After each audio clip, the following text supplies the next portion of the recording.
7వ మాట చదువుకుందాం. లూకా సువార్త 23వ అధ్యాయం 46వ వచనం.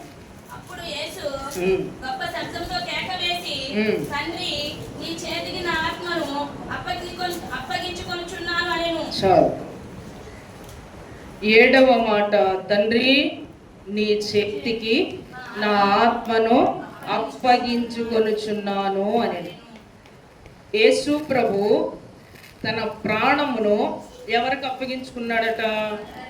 తండ్రికి అప్పగించుకున్నాడట. ఇంతమంది హింసించారు, వేధించారు, నిందించారు, ఆయన చాలా చిత్రహింసలు చేశారు.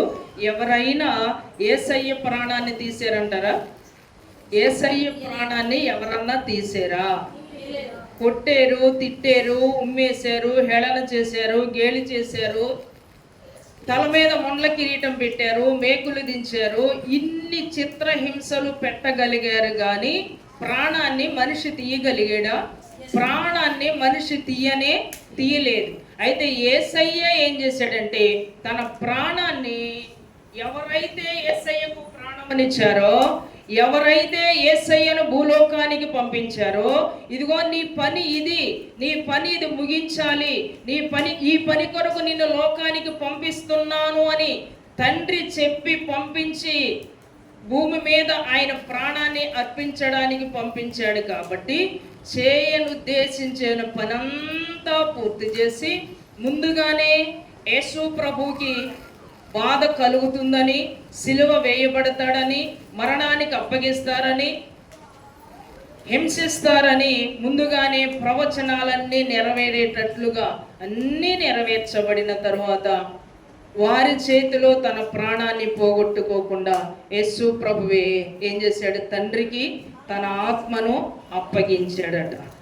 యోహాను సువార్త 10వ అధ్యాయంలో చూస్తే, అధ్యాయం 18వ వచనములో చూస్తే, ఎవడును నా ప్రాణము తీసుకొనడు, నా అంతట నేనే దాన్ని పెట్టుచున్నాను, దాన్ని పెట్టుటకు నాకు అధికారము కలదు, దాన్ని తిరిగి తీసుకొనుటకు నాకు అధికారము కలదు, నా తండ్రి వల్ల ఈ ఆజ్ఞను పొందితిని. ఎవడు కూడా నా ప్రాణాన్ని తీయడానికి వీలు కూడా లేదు. నా ప్రాణాన్ని పెట్టడానికి అధికారము నాకే ఉంది, నా ప్రాణాన్ని తీసి తిరిగి తీసుకోవడానికి కూడా నాకు అధికారం ఉంది. ఎలాగో తెలుసా? నా తండ్రి దగ్గర నుండి నేను ఈ ఆజ్ఞను పొంది ఉన్నాను అన్నాడు. ప్రాణాన్ని పెట్టే ఆజ్ఞ ఎవరి దగ్గర నుండి వచ్చిందట? తండ్రి దగ్గర నుండి కుమారునికి వచ్చింది. మరలా తిరిగి ప్రాణాన్ని తీసుకోవడానికి కూడా ఆజ్ఞను తండ్రి దగ్గర నుండే తీసుకున్నాడు. ఎవరు ప్రాణము తీసే అధికారము యేసయ్యకి ఎవరికి లేదు.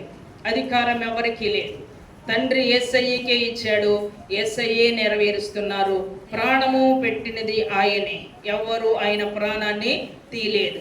ఎందుకు ఆయన ప్రాణాన్ని తీయడానికి కారణం, ఎందుకు ఆయన ప్రాణం పెట్టాడో చూడండి ఒకసారి. 11వ వచనం, 10వ అధ్యాయం 11వ వచనం, యోహాను సువార్త. నేను గొర్రెలకు మంచి కాపరి గొర్రెల కొరకు తన ప్రాణమును పెట్టును. మంచి కాపరి ఏం చేస్తాడట? గొర్రెల కొరకు ప్రాణాన్ని పెడతాడు. మన ప్రభు అయిన యేసుక్రీస్తు వారు మంచి కాపరి కాబట్టి గొర్రెలమైన మన కొరకు యేసయ్య ప్రాణాన్ని పెట్టాడు. ఆ ప్రాణమును పెట్టిన యేసయ్య మన కొరకు ఇప్పుడు ఏం చేస్తున్నాడంటే, రాజ్యమును కూడా సిద్ధపరుస్తూ ఉన్నాడు. మన కొరకు ఎంత త్యాగం చేస్తున్నాడో, మన కొరకు ఎంత పని చేస్తూ ఉన్నాడో. మనము నశించపోకూడదని లోకములో నుండి తన రక్తమును కార్చి దేవుడు ఏం చేశాడు? మనల్ని రక్షించాడు. ఈ లోక మాలిన్యములో నుండి దేవుడు మనల్ని రక్షించాడు.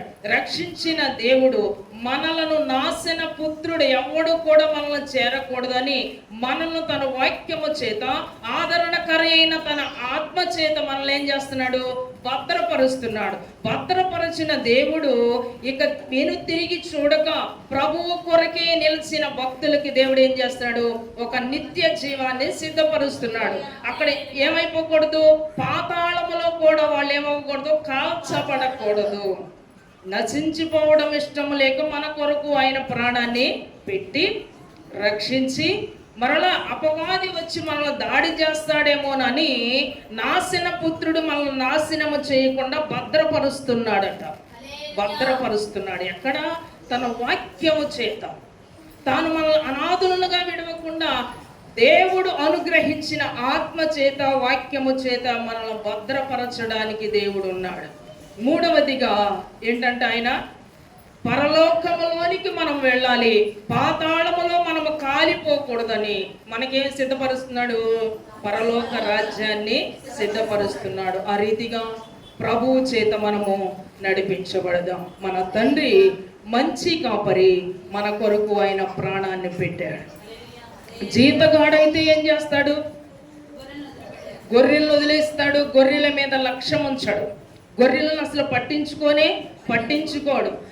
మంచి కాపరి కాబట్టి మన మీదికి ప్రమాదం రాకుండా మానవాళి అందరి కొరకు ఒకే ఒక్క దేవుడు ప్రభువైన యేసుక్రీస్తు వారు ఆకాశమునకు భూమికి మధ్యన వ్రేలాడుతూ ఉన్న పాప శాప కార్యక్రమం అంతటిని ఆయన సంపూర్తి చేశాడు. హల్లెలూయా, హల్లెలూయా. మనము కూడా దేవుని కొరకు మనం బ్రతకాలి. మన కొరకు యేసు ప్రభు ఏం చేశాడు? సిలువ వేయబడి మరణించాడు. మనము మరణమైనా పర్వాలేదు కానీ అనేకులకు సువార్త ప్రకటించే వారముగా ఉండాలి. ప్రవీణ్ గారు మరణించాడు అంటే కారణం ఏంటి? దేవుని మాటలు ఉన్నది ఉన్నట్లుగా అనేకులకు తర్కించడం వల్ల ఆయన ఏం చేశాడు? పగబట్టి చంపేశారు. దేవునికి స్తోత్రం. యేసయ్యను కూడా పగబట్టి చంపేశారు. యేసయ్యను కూడా పగబట్టి పరిసయ్యులు, శాస్త్రులు, సద్దూకయ్యులు అసూయ చేత యేసయ్య దేవాలయంలో బోధించడం వారికి ఇష్టం లేక మామూలు కాకుండా ఈ రీతిగా చేస్తున్నారని ఏం చేశారు?